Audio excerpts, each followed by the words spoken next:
आज अखेर शेवटी हॉस्टेलला जाण्याचा दिवस उजडला. माझं बाळ हॉस्टेलला निघालं होतं. एवढ्या लहान वयात हॉस्टेलला कशाला पाठवायचं असं बऱ्याच मैत्रिणींनी विचारलं. परंतु त्याची स्वतःची इच्छा होती जायची. त्याला स्वतःला बाहेरचा अनुभव घ्यायचा होता आणि मलाही थोडीशी त्याला डिसिप्लिन, स्वावलंबी होण्यासाठी पाठवायचंच होतं. त्या कारणामुळे दोघांच्या म्युच्युअल अंडरस्टँडिंगमुळं त्याला हॉस्टेलला पाठवायचा दिवस उजाडला. परंतु 2 दिवस झालं काहीच करमत नव्हतं. त्याचे पप्पाही नाराज होते आणि मलाही बकास वाटत होतं. हॉस्टेलला जाणार आहे म्हणून त्याच्या सगळ्या इच्छा, त्याला काय खायचं आहे, कुठे फिरायचं, सगळं कंप्लीट केलं. आणि आता त्याला पप्पापाशी बसू की मम्मीपाशी बसू हा प्रश्न पडला होता. सगळ्यांचा निरोप तो प्रेमाने घेत होता.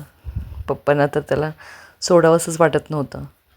आजोबांचाही निरोप घेतला. मी माझ्या डोळ्यातले अश्रू त्याला दाखवत नव्हते, परंतु ते कंट्रोल होत नव्हते.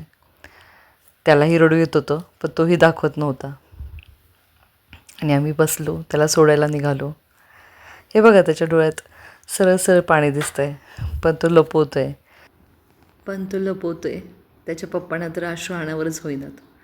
खूप लाडका आहे ना तो त्यांचा. त्यामुळे त्यांनी गाडी साईडला घेऊन डोळे पुसले आणि आमचा प्रवास शर्विलच्या अकॅडमीच्या दिशेने सुरू झाला.